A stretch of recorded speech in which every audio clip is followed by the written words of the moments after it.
এমনিতেই বাসায় মেহমান আসবে, রান্নাবান্না নিয়ে খুব ব্যস্ত। এর মধ্যে হাসবেন্ড আবার বাজার থেকে আজব এক যন্ত্রণাময় মাছ নিয়ে হাজির। আসসালামু আলাইকুম এভরিওয়ান, কেমন আছেন সবাই? আশা করি সবাই আল্লাহর রহমতে ভালো আছেন। আমরাও আলহামদুলিল্লাহ ভালো আছি। চলে আসলাম নতুন আরেকটি ব্লগ ভিডিও নিয়ে। আর এই তো এটা ছিল শুক্রবারের ব্লগ ভিডিও, ছুটির দিনের।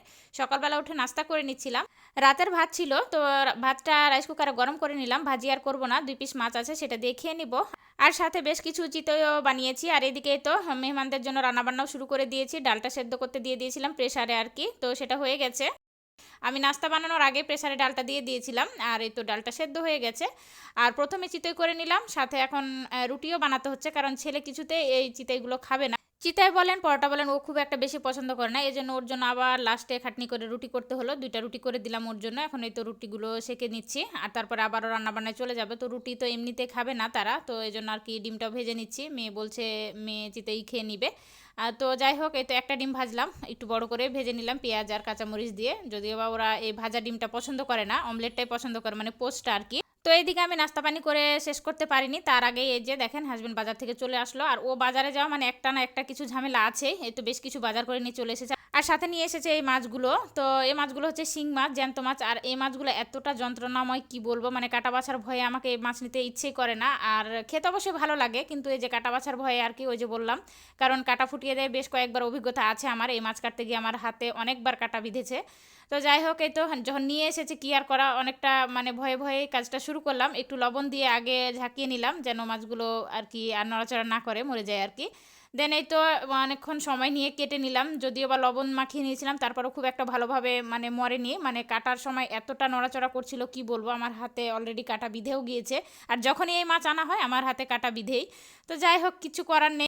অনেক যন্ত্রণা নিয়ে মাছগুলো কাটাবাছা শেষ করে প্যাকেট করে তো ফ্রিজে রেখে দিলাম। আর এদিকে রান্নাবান্না শুরু করে দিয়েছি, হাজব্যান্ড হেল্প করছে আমাকে। এই তো মশলা কষিয়ে নিচ্ছিল ও, তো আমি দিয়ে দিলাম মাংসগুলো। মশলাগুলো অবশ্যই আমি দিয়েছিলাম, আর ও ছুটির দিনে ওর এটা কাজ। ও একটু একটু করে রান্নাঘরে আসে আর একটু একটু করে এই যে তরকারি নাড়াচাড়া করে। তো যাই হোক, ভালোই লাগে আমার। তো ওইদিকে ও মাংসটা নাড়াচাড়া করছিল, আমি এদিকে তো শিম আর আলুটা সেদ্ধ বসিয়ে দিলাম। ভাজি করবো, বাট প্রথমে একটু ভাপ দিয়ে নিব, যেহেতু গোটা গোটা শিম রেখেছি আজকে। তো এই যে এদিকে মাংস কষানো হচ্ছে। আর টাটকা মুরগি ছিল এটা, মানে মাছ যখন আনতে যায় বাজারে তখনই মুরগিটা নিয়ে এসেছিল। আর এসে ও মানে একদম সব কিছু পরিষ্কার করে দিয়েছে, লোম সহই আর কি নিয়ে এসেছিল। ওইখানে এসে জবাই করে তারপরে আর কি লোম ছাড়িয়ে পরিষ্কার করে দিয়েছে। এই কাজটাও খুব ভালো পারে। তো যাই হোক, ওইদিকে সিমটা সেদ্ধ হয়ে গেছে, ফোড়ন দিয়ে নিচ্ছিলাম। আর এদিকে এই যে দেখেন মুরগি রান্নাও প্রায় কমপ্লিট। আর এদিকে মেহমানও চলে এসেছে অলরেডি। তো নুডলস করে নিলাম, ওদেরকে নাস্তা দিতে হবে। নুডলস করার আগে তো ডালটা ফোড়ন দিয়ে নিচ্ছিলাম, সরি ওটা সিমে ফোড়ন দিইনি, ওটা ডালে ফোড়ন দিয়ে নিচ্ছিলাম। তো যাই হোক, এই তো এদিকে মাংস হয়ে গেছে, আর এই তো সিমটা এখন ফোড়ন দিলে হয়ে যাবে। তো ভাবলাম আগে ওদের নাস্তাটা দিয়ে দিই। তো এই তো নাস্তা সব রেডি করে নিলাম, সবাইকে নাস্তাটা দিয়ে এসে তারপর সিমটা ভাজি করলেই হয়ে যাবে। আর ভাতটা রান্না করলেই হয়ে যাবে। একটু তাড়াতাড়ি রান্না বসিয়েছিলাম, এই জন্য আর কি তাড়াতাড়ি হয়ে গেল। যেহেতু জুম্মার দিন ছিল, ছুটির দিন শুক্রবার, সেহেতু আজানের আগেই হয়ে গেলে বেশ ভালো। আসলে ভালো লাগে আমার কাছে, জুম্মার দিন একটু তাড়াতাড়ি করে রান্না করে নিলে ভালো লাগে। দেন এই তো দুপুরে খাওয়া দাওয়ার পরে আবার কাজে বসে গিয়েছিলাম, একটু রেস্ট করিনি। মেহমানরা তাড়াতাড়ি চলে যাবে, এই জন্য ওদের জন্য আমি একটু এই যে ভিতরে নারকেলের পুর দিয়ে একটা পুলি পিঠা বানিয়েছিলাম। বেশ ভালো হয়েছিল, কিন্তু সবাই খুব প্রশংসা করেছিল।